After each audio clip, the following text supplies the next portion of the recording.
Chamber of secrets ऐसी one and only Harry Potter movie है जिसके एंड में रोन ने जो रोब पहनी होती है तो उसका कलर बाकी के स्टूडेंट्स की तरह ब्लैक नहीं होता। बेसिलिस्क को मूवी में देखने पे ऐसा लगता है कि ये टोटली सीजीआई क्रीचर है, बट ऐसा नहीं है। अगर नोटिस करोगे तो यहाँ साइड में गिल्ड्रॉय की हेयर विग रखी होती है।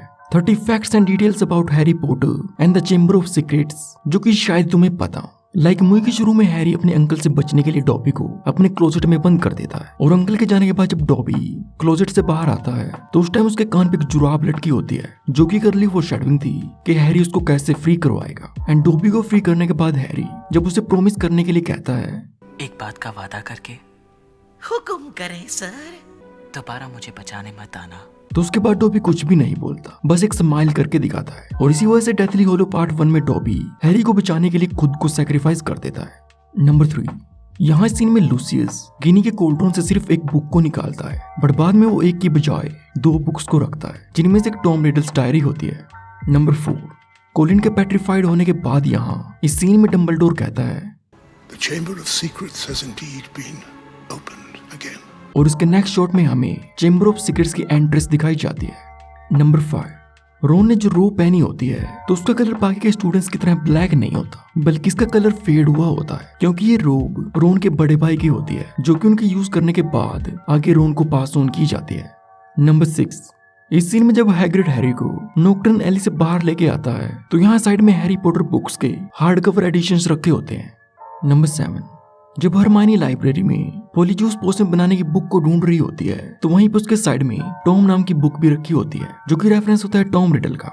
नंबर 8, ओपल नेकलेस जो कि हाफ ब्लड प्रिंस मूवी में एक इंपॉर्टेंट रोल प्ले करता है तो उसकी फर्स्ट लुक हमें सेकंड मूवी के सीन में देखने को मिलती है जब हैरी इस शॉप में एंटर करता है। नंबर 9, इस सीन में जब हैरी एरागोग से बेसिलिस्क के बारे में पूछता है तो उस टाइम एरागोग बेसिलिस्क का नाम नहीं लेता। अगर तुम वो भयानक जानवर नहीं हो तो 50 साल पहले उस लड़की को किसने मारा? हम उसकी बात नहीं करते। वहाँ ऐसा जानवर है जिससे हम मकड़ियाँ सदियों से डरती आई हैं। और ये बिल्कुल वैसा ही केस होता है जैसे सभी विचेस एंड विजर्ड्स वोल्डेमॉर्ट का नाम लेने से डरते हैं और उसे he who must not be named और यू नो हु कहकर बुलाते हैं। नंबर 10, गिल्ड्रॉय मूवी में एक ग्रेट विजिट होने का दिखावा करता है और अपनी फैबुलस क्लोथ्स एंड लुक्स से सबको इस बात भी दिलाता है, बट बाद में हमें पता चलता है कि इसके लुक्स भी फेक हैं क्योंकि इस सीन में जब ये भागने की कोशिश करता है तो यहाँ साइड में उसकी हेयर विग रखी होती है, यानी कि इसके हेयर भी टोटली फेक है। नंबर 11, यहाँ ड्यूलिंग सेशन के दौरान फाइट से पहले ये सभी कैरेक्टर्स जो ये सलूट करते हैं तो ये फेंसिंग सलूट से इंस्पायर्ड है। नंबर 12, वीजलीज होम में हमें बहुत ही कमाल की चीजें देखने को मिलती हैं जिनमें से एक होती है घड़ी जिनके हैंडल्स पे वीजली मेंबर्स की फोटोज लगी होती हैं और उनकी लोकेशंस को बताती है। बट इसमें नोटिस करने वाली बात यह है कि फ्रेड एंड जॉर्ज सिर्फ एक ही हैंडल पे होते हैं क्योंकि ये ट्विन होने की वजह से हमेशा साथ में ही रहते हैं। नंबर 30, इस सीन में जब गिल्ड्रॉय हैरी की आर्म को ठीक करने की कोशिश करता है तो वो उसे बोनलेस बना देता है और इस आर्म को ऐसा बोनलेस दिखाने के लिए सीजीआई की बजाय एक फेक प्रोब का यूज किया गया था। That's it, yeah.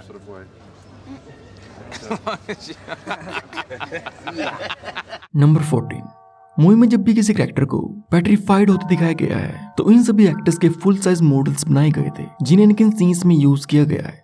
नंबर 15, इस सीन में जब रोन का स्पेल उसी को लग जाता है तो उसके बाद उसके मुंह से स्लग्स निकलने लगते हैं एंड शूटिंग के टाइम इन स्लग्स को किसी टाइप के फूड से बनाया गया था जिन्हें फिल्मिंग के टाइम मुंह में डालकर रोबोट को ऐसे उल्टी करनी पड़ी थी।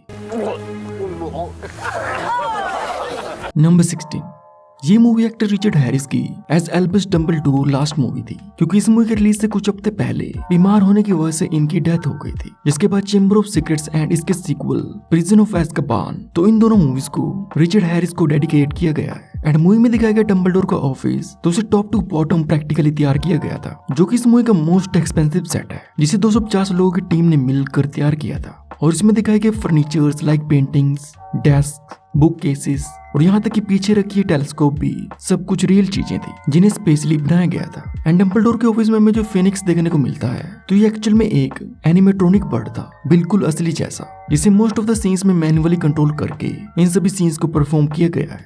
नंबर 19, टॉम रिडल से बात करने के लिए जब हैरी उसकी डायरी में लिखता है तो यहाँ हमें जो हैंड राइटिंग देखने को मिलती है तो ये डैनियल रेडक्लिफ की नहीं थी, बल्कि इसके लिए क्रिस कोलंबस ने एक हैंड राइटिंग एक्सपर्ट को बुलाया था।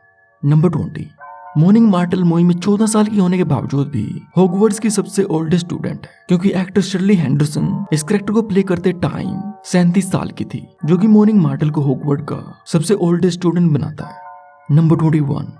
एंड में ठीक होने के बाद जब हरमाइनी हैरी एंड रॉन से मिलती है तो उस टाइम वो सिर्फ हैरी को ही हक करती है, बट रॉन को नहीं। तो ऐसा इसलिए होता है क्योंकि 11 साल की एमा वॉटसन पूरी कास्ट एंड क्रू के सामने इन दोनों लड़कों को हक करने से शर्मा रही थी, जो कि ओरिजिनल स्क्रिप्ट के हिसाब से होना था, बट एमा वॉटसन को देखते हुए डायरेक्टर को सीन चेंज करना पड़ा था। Number 22।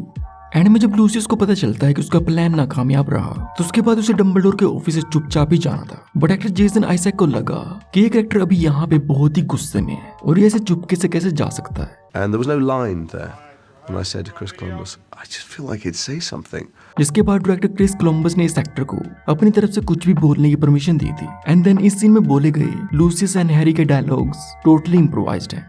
Let us hope that Mr. Potter will always be around to save the day. Don't worry, I will be. And next जब हैरी अपनी मिसिंग सॉक को लूसियस को दिखाता है तो इस सीन में अपनी टांग को दिखाने के लिए डैनियल को इसे शेव करना पड़ा था, और उसके बाद गुस्से में लूसियस हैरी पे अटैक करते हुए कहता है, जो कि अनफॉरगिवेबल कर्स में से एक होता है, एवाडा कैडावरा और द किलिंग कर्स। तो यहाँ पे लूसियस सीरियसली हैरी को मारने के लिए तैयार था, but Dobby saves him, and thanks to Dobby, जिसकी वजह से हमें बाकी के हैरी पॉटर मूवीज देखने को मिली है। नंबर 25। मूवी में हैरी को बेसिलिस्क की जो ये आवाजें सुनाई देती हैं, तो बेसिलिस्क की इस वॉइस ओवर को एक्टर जेसन आइजैक ने किया था। एंड स्नेक्स की ये लैंग्वेज पार्शियल टंग जिसे हैरी इस मूवी में बोलता है, तो उसके साउंड्स एंड टोन्स को क्रिएट करने के लिए एक कैम्ब्रिज प्रोफेसर फ्रांसिस नोलन को हायर किया गया था, जिसने इस पार्शियल टंग लैंग्वेज को क्रिएट किया है और फिर बाद में इसे एक्टर्स को सिखाया था। नंबर 27। इस मूवी में डोबी के फर्स्ट अपीयरेंस के बाद एक बहुत ही वाइल्ड रूमर स्टार्ट हुआ था कि डोबी का डिजाइन स्पेशली इसका फेस व्लादिमीर पुतिन पे बेस्ड है, जो कि देखने में सिमिलर भी लगते हैं। और इसे देखते हुए इस मूवी के रिलीज के बाद रशिया के बहुत सारे लॉयर्स ने वार्नर ब्रोस पे केस भी किया था। Number 28।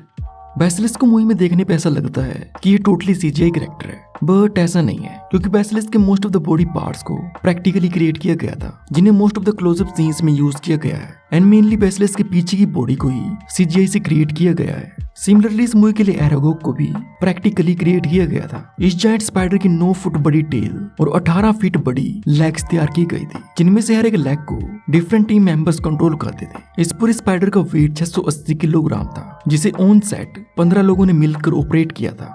Number 30। Chamber of secrets ऐसी one and only Harry Potter movie है जिसके एंड में पोस्ट क्रेडिट सीन दिखाया गया है, जिसमें गिल्डोर की फोटो लगी होती है बुक कवर पे with the title who am I, क्योंकि मूवी के सीन में ये अपनी मेमोरीज को खो देता है। और आगे बाकी के हैरी पॉटर मूवीज के फैक्ट्स एंड डिटेल्स भी चैनल पे आने वाले हैं, तो सब्सक्राइब जरूर कर लेना।